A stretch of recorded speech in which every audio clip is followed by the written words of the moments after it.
청자 여러분 안녕하십니까? 오늘은 다시 회복되는 야곱의 집이란 주제로 말씀을 드립니다. 오바댜서 1장 15절로 18절까지 말씀을 봉독해 드립니다. 주의 날이 모든 이방 위에 가까우니 내가 행했던 대로 내게 행해지리라. 내 보응이 내 자신의 머리로 돌아가리라. 너희가 내 거룩한 산 위에서 마신 것 같이 모든 이방도 끊임없이 마시리니 정녕 그들이 마시고 삼켜서 마치 그들이 없었던 것처럼 되리라. 그러나 시온산 위에 구원이 있으리니 거룩함이 있을 것이요 야곱의 집은 그들의 소유를 차지하리라. 야곱의 집은 불이 되고 요셉의 집은 불꽃이 되며 에서의 집은 지피 되리라. 그들이 그들에게 불을 붙여 그들을 삼키리니 에서의 집에는 남는 것이 없으리라. 이는 주가 그것을 말하였음이라. 아멘. 에돔의 형제 야곱의 집에 이 집이 바로 회복되기 전에 다시 한번 임박한 심판의 날이 있을 것을 강조하면서 하나님께서 공의로운 심판을 시행하시겠다고 하는 그런 원칙을 선언하십니다. 그래서 15절에 보면 하나님께서 모든 민족을 심판하실 주의 날이 다가온다고 선언하십니다. 지난번에도 언급한 바가 있었지만 오바댜는 에돔에게 저질러서는 안 될 일에 대해서 몇 가지를 들어 경고하고 있습니다. 첫째는 모든 민족을 심판할 주의 날이 다가온다는 메시지입니다. 그런데도 에돔은 해서는 안 될 일들을 하고 있다는 말이죠. 주의 날이 모든 이교도들을 위해 가까이 이르렀도다 라고 하셨습니다. 심판의 날이 다가온다는 메시지죠. 그러면서 내가 행한 대로 너에게 이루어지리니 너에 대한 보응이 내 머리로 돌아가리라는 그런 말씀이에요. 하나님의 심판이 이 이스라엘에게만 국한되는 게 아니라 주의 날에 모든 사람에게 임할 하나님의 심판을 명확히 나타내고 있는 거죠.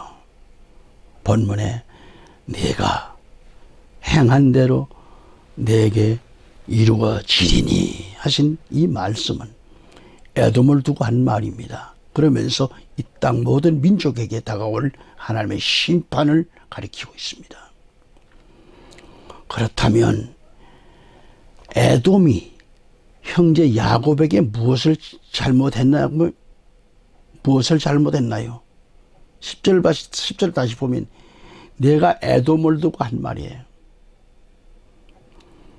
내 형제 야곱에게 행사한 폭력으로 인하여 그랬어요. 그 원인은 폭력입니다. 사랑하고 아껴주고 위로해주고 도와줘야 하겠는데 폭력을 가했다라는 말이죠. 그 결과 에돔도 그대로 심판을 받을 것이라는 거고요. 본문 7절을 보면 너와 연합한 모든 사람들이 너를 데려다가 접경지역에 이르게 하였고 너와 평화롭게 지내던 사람들이 너를 속이고 너를 쳐서 이겼으며 내 빵을 먹는 자들이 내 밑에 상처를 깔아두었도다.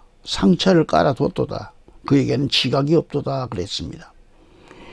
형제 나라 이스라엘에 대한 그대로 이스라엘 행한 그런 그대로 에돔도 자기들의 동맹국인 그 나라들에 의해서 짓밟힐 수밖에 없는 그런 처지에 놓이게 됐다는 그런 얘기죠. 그래서 15절에 내가 행한 대로 내게 이루어지리니 너에 대한 심판이 내 머리로 돌아가리라는 겁니다. 성경은 무엇을 심든지 심는 대로 거둔다고 했습니다.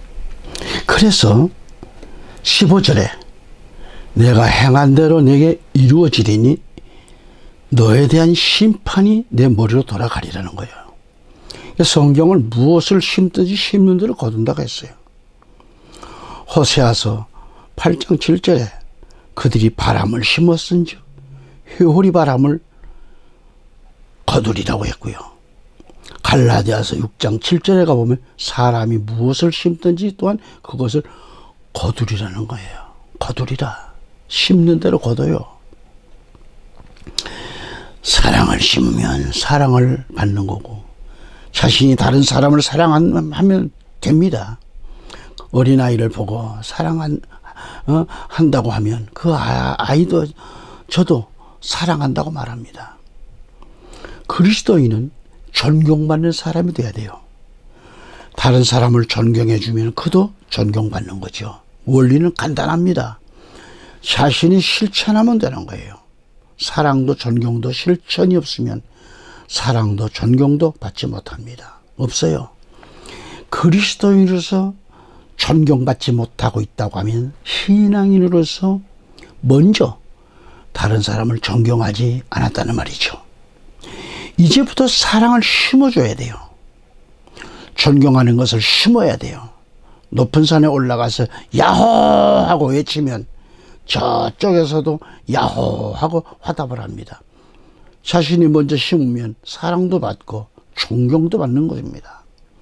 우리가 보고 있는 성경에서 하나님의 말씀이 가르쳐주고 있어요. 그리스도인은 남을 비판하지 말아야 되고요. 남을 비판하면 그대로 비판이 돌아온다 했습니다. 그러므로 우리 그리스도인은 남을 비판하거나 헐뜯어서도 안 돼요. 오히려 사랑해주고 존경해줄 때 존경도 사랑도 축복도 받는 겁니다. 이게 바로 진리예요. 아멘. 오바댜서 1장 16절에 가서 보면 너희가 내 거룩한 산에서 마시는 것 같이 모든 이교도들도 계속해서 마시리니 참으로 그들이 마시고 삼킬 터이므로 저들은 마치 이전에 없었던 것처럼 되리라 라고 했습니다. 하나님의 거룩한 산이 어디에 있는가? 17절을 보면은 하나님의 거룩한 산은 바로 시온산이라고 했어요. 에돔이 하나님의 성산인 시온산에서 승리에 도취해가지고 주연을 베풀고 먹고 마시고 한 것처럼 말세에도 만국인이 항상 마시고 삼켜서 벌레 없던 것 같이 되리라는 것을 알아야 합니다. 이스라엘을 짓밟은 그 에돔을 유시해서 모든 동맹국이 항상 하나님의 진노의 잔을 이제는 마시고 삼켜서 원래 없던 것 같이 되리라는 겁니다. 언제 그날이 있었나 하고 뒤에 사람이 말을 할 정도로 완전히 멸망당하고 말 것이라는 의미입니다. 하나님의 심판을 받아서 그렇게 되는 거, 그렇게 돼요. 만왕의 왕 예수 그리스도께서 재림하실 때도 음녀 바벨과 동맹하고 음녀의 잔을 들고 먹고 마시는 나라들과 배도한 자들이 심판을 받게 됩니다. 실제로 에돔은 역사 속에서 흔적도 없이 사라지고 말았습니다. 음녀 바빌에 노란한 에돔과 같은 그런 타락한 자들이 짐승정부와 동맹하고 세계 열방들과 같이 하나님의 택하신 백성인 이스라엘을 없애기 위해서 우리 그리스도인들을 짓밟고 공격하고 못 살게 할 것입니다. 과거에도 그랬지만 그리스도 재림 때에도 그렇게 되는 거예요. 과거에 엄청난 환란을 받았고 급기야 디아스포라가 되었지만 그 이스라엘은 지금도 존재하고 있습니다. 할렐루야. 세계 각처로 흩어졌던 이스라엘 민족이 다시 회복하여 이스라엘이 존재하고 있는 거예요. 이미 언급한 바가 있지만은 15절 16절을 보면 에돔이 하나님의 심판을 받는다는 것을 알았습니다. 이 심판의 날은 악인에 대해서는 형벌의 날이고요. 또 멸망의 날이지만 하나님의 택하신 이스라엘에 있어서는 구원의 날입니다. 마지막 때도 알곡과 쭉중이를 가리는 심판의 때가 오고 있습니다. 오바댜서 1장 17절을 보면 이스라엘에 대해서 말씀합니다. 그러나 시온산 위에는 구출이 있겠고 거룩함이 있을 것이고 야곱의 집은 자기 소유를 소유하리라고 했습니다. 아멘. 14절을 가서 보면 네 거리에 서서 그에게 속한 자들 중에서 도망한 자들을 끊지 말았어야 했으며 그들이 곤경에 처하던 날에 그에게 속한 자들 중에서 남은 자들을 남겨두지 말았어야 했느니라 했어요. 지금은 이스라엘이 고난을 당해서 예루살렘에서 도망을 했습니다. 그러나 하나님께서 구원하시는 그날에는 오히려 시온산으로 피할 자가 있다고 했어요. 16절을 보면 하나님의 거룩한 산이 짓밟힘을 당하고 거룩함이 모욕되었지만 그러나 하나님께서 악인을 심판하시고 의인을 구원하시는 그날에 그 산이 거룩함을 회복할 것이고 야곱 족속은 자기 기업을 누릴 것이라고 했습니다. 다 도망갔지만 그러나 하나님께서 회복시키는 그날, 이스라엘의 영광이 회복되는 그날에는 야곱 족속이 다 돌아와서 자기 기업을 회복한다는 거죠. 아멘. 이미 15절 16절을 통해서 에돔에 대하여 말씀드렸고 17절을 통해서 이스라엘에 대하여 말씀을 드렸고 18절을 보면 이스라엘과 에돔을 함께 말씀하고 있어요. 야곱의 집은 불이 되고 요셉의 집은 불꽃이 되고 에서의 집은 지푸라기가 된단 말이죠. 그들이 저들을 불사르고 삼킬 터인즉 에서의 집은 남은 자가 하나도 없으리라. 주가 그것을 말하였느라고 했습니다. 이 불은 하나님의 심판을 상징합니다. 하나님께서 에돔을 심판하고 멸망시키실 때 이스라엘을 도구로 사용하셨어요. 본문에 야곱이 집은 불이 되고 요셉의 집은 불꽃이 될 것이라고 했습니다. 야곱의 집과 다 나옵니다. 요셉의 집이 말이죠. 그래서 에서의 집은 그런데 지푸라기가 된다. 지푸라기가 된. 불꽃이 지푸라기를 불사르고 삼킨다고 했으니 에서의 집은 남은 자가 하나도 없으리라는 겁니다. 그래서 14절에 가보면 내 거리에 서서 그에게 속한 자들 중에서 도망한 자들을 끊지 말았어야 했고요. 그들이 곤경에 처하던 날에 그에게 속한 자들 중에서 남은 자들을 넘겨두지 말았어야 했느냐고 했어요. 에돔은 이스라엘의 남은 자가 하나도 없도록 애쓰고 노력했지만 하지만 이스라엘을 없애지 못했습니다. 그러한 에돔은 어떻게 되었나요? 에돔에게 속한 자들이 다 죽고 남은 자가 한 명도 없다라는 것입니다. 그들에게 하나님의 심판이 임한 거란 말이죠. 하나님의 심판이 있었습니다. 주가 그것을 말씀하셨다고 하셨습니다. 하나님께서 말씀하신 것은 이미 이루어진 것이나 다름없죠. 역사적으로 에돔과 이스라엘은 리브가의 태중에서부터 서로 싸웠어요. 그 뒤로 긴 역사 속에서 에돔은 이스라엘을 질투하고 시기하고 없애려고 무척 애를 많이 썼잖아요.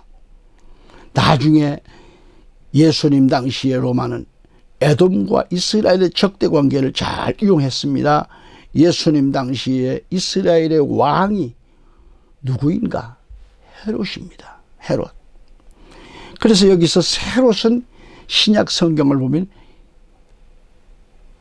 이 두메 사람이라고 했어요. 자, 어둠의 사람. 이 두메는 구약에서 에돔을 가리킵니다. 헤롯을 왕으로 세운 이유가 에돔과 이스라엘의 적대 관계를 잘 이용해서 이스라엘을 통치하기 위한 것입니다. 그래서 헤롯 임금을 보면 예수님이 베들레헴에서 태어났을 때 참으로 잔인한 인간이었습니다. 2살 아래 사내 아이는 다 죽였잖아요. 역사적으로 뿌리 깊은 적대감이 잘 나타나고 있잖아요. 또 다른 헤롯은 세례 요한을 죽였습니다. 또 다른 헤롯은 야고보를 칼로 목 베고 베드로를 감옥에서 가두어서 감옥에 가두었고요. 이렇게 보았을 때 에돔은 이스라엘을 시기하고 없애버리기 위해서 너무도 애를 써보았지만은 이스라엘을 없애지 못했어요. 이와 반대로 에돔은 역사 속에서 완전히 사라졌습니다. 이와 마찬가지로 우리 그리스도인들을 괴롭히는 에돔과 같은 그런 자들이 이 사회에 많다는 것을 알아야 하고, 이를 이기기 위해서 기도로 성령 충만으로 권능을 받아야 합니다.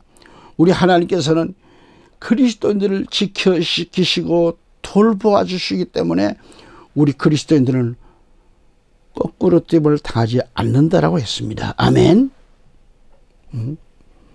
사랑하는 성도 여러분, 우리 그리스도인 여러분들, 우리는 그리스도인들입니다. 그런데 혹 억울하게 당하는 괴로움이 있나요? 그로 인해서 아픔을 겪고 있나요? 괴롭나요? 그러나 하나님께서는 우리와 함께 하시고 보혜사 성령이 오셔서 우리 함께 하십니다. 우리를 위해 도와주십니다. 우리를 구원하시고 우리를 괴롭히는 자들을 벌할 날이 가깝습니다. 멀지 않았습니다. 그리스도인의 눈물이 있는 곳에서는 언제나 그리스도께서 지켜주십니다. 보혜사 성령이 함께 하십니다. 마태복음 5장 4절에 보면 애통하는 자들은 복이 있다고 하시고 그들이 위로를 받는다고 했습니다. 애통하며 눈물을 쏟는 자들에게 하나님의 위로가 있다고 하셨습니다.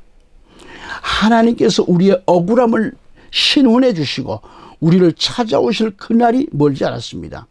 그리스도께서 재림하심으로 우리를 찾아오실 그날이 찾아오실 날이 바로 도래하고 있습니다. 우리 그리스도인은 이를 생각하고 조금만 더 인내하면서 하나님께 기도드리면서 인내하면서 믿음을 끝까지 지켜나가는 복된 성도들이 다 되시기를 축복합니다. 반드시 예수 그리스도께서 오심으로 우리의 이 모든 억울함을 다 갚아주시고 우리를 회복해 주시고 우리를 구원해 주시는 그날이 그리스도 예수의 재림으로 이루어집니다. 말세에 우리는 곧 재림하실 그리스도 예수 그리스도를 만나기 위해서 십자가를 더욱 든든히 붙들고 그렇게 신앙생활을 해야 됩니다. 주님만 바라보세요.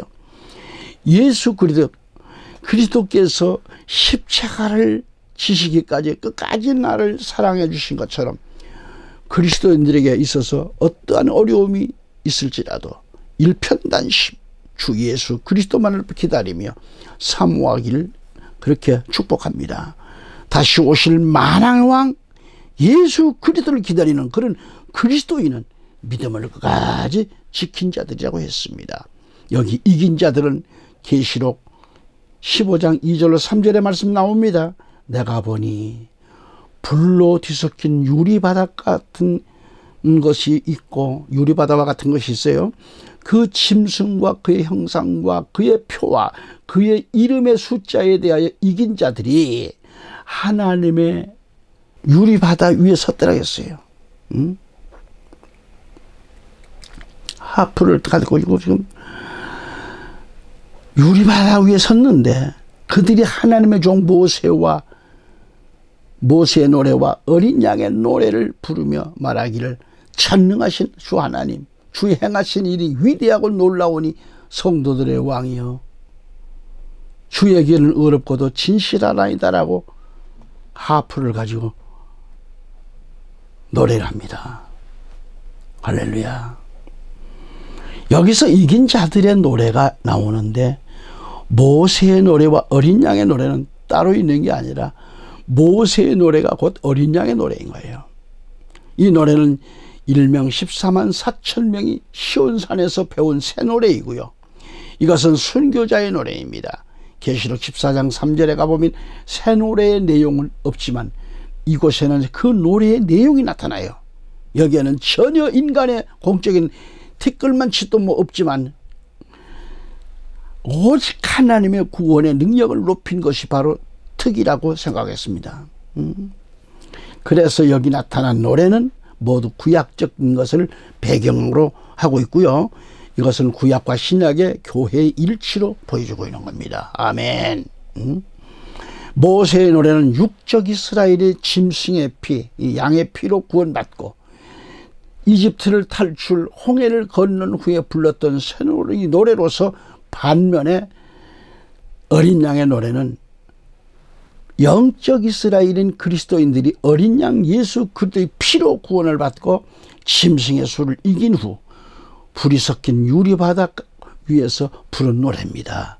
노래 내용이 전능하신 주 하나님, 주의 행하신 일이 위대하고 놀라우니 성도들의 왕이여 주의 길은 의롭고도 진실하나이다. 오 주여, 누가 주를 두려워하지 아니하며 주의 이름을 영화롭게 하지 아니하리이까. 오직 주만 거룩하시나이다. 모든 민족들이 주 앞에 나와 경배하리니 이는 주의 심판이 나타났기 때문이다 라고 하더라 그랬습니다. 요한계시록 15장 3, 4절 말씀입니다. 오늘 본문 오바댜서 1장 18절에서도 나타나 있듯이 야곱의 집은 불이 되고 요셉의 집은 불꽃이 되며 에서의 집은 지푸라기가 되리라. 그들이 저들을 불사르고 삼킬 터인즉 에서의 집에 남은 자가 하나도 없으리라. 주가 그것을 말하였느니라. 즉 하나님께서 말씀하셨다 이 말이죠.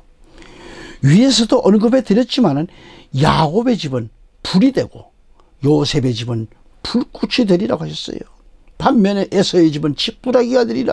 그들이 저들을 불사르고 삼킬 터인즉 에서의 집에 남은 자가 하나도 없더라겠습니다. 이것은 뭐예요? 하나님이 그것을 말씀하셨다겠습니다. 이 말씀에서 에돔에 대한 심판이 이스라엘의 회복과 함께 이루어질 것이라고 하는 이 사실을 명확하게 보여준 거예요. 그래서 야곱의 집과 요셉의 집은 불과 불꽃이 된다고 하셨고, 반면에 에서와 그의 속한 자들은 지푸라기처럼 돼서 불이 삼키고 남은 자가 하나도 없다는 얘기죠. 다 멸절됐다는 거죠. 이스라엘은 더욱 강렬하게 살아나지만은 에서는 그와 대조적으로 완전히 멸절됨으로써, 진멸됨으로 인해서 이것을 잘 보여주고 있는 겁니다. 특히 야곱의 집과 요셉의 집은 남유다와 북이스라엘을 말하는데 이 예언과 같이 역사적으로 완전한 회복이 일어나진 않았습니다. 하지만 그리스도로 말미암아 창조된 교회를 통해 구원이 강력하게 나타나 이 예언이 성취되었고요. 궁극적인 회복의 완성을 기대하게 됐다는 말씀이죠. 끝까지 참고 인내한 자들만이 이긴 자들입니다. 계시록 14장 4절에 이들은 여자들과 더불어 더럽히지 아니한 자들이니 이는 그들이 동정들입니다. 이들은 어린 양이 어디로 가든지 따라가는 자들로 하나님과 어린 양께 첫 열매들이 되어 사람들 가운데서 구속을 받았느니라고 하였습니다. 우리는 그리스도인들입니다. 진정한 그리스도인의 특징은 끝까지 변질되지 않고 믿음을 지킨 자들입니다. 아멘. 어떠한 위험이 닥칠지라도 그리스도만을 의지하시면 그리스도께서 이기게 하십니다. 그래서 끝까지 그 믿음을 지켜야 합니다. 에돔과 같은 자가 되어서는 안 됩니다. 이긴 자들이 되어야 합니다. 기근이 오고 핍박이 와도 환난이 있어도 변치 않는 믿음으로 예수 그리스도까지 따라가는 그리스도인이 되어야 합니다. 그렇게 강한 믿음의 소유자들이 되시기를 우리 주 예수 그리스도 이름으로 축원합니다. 아멘.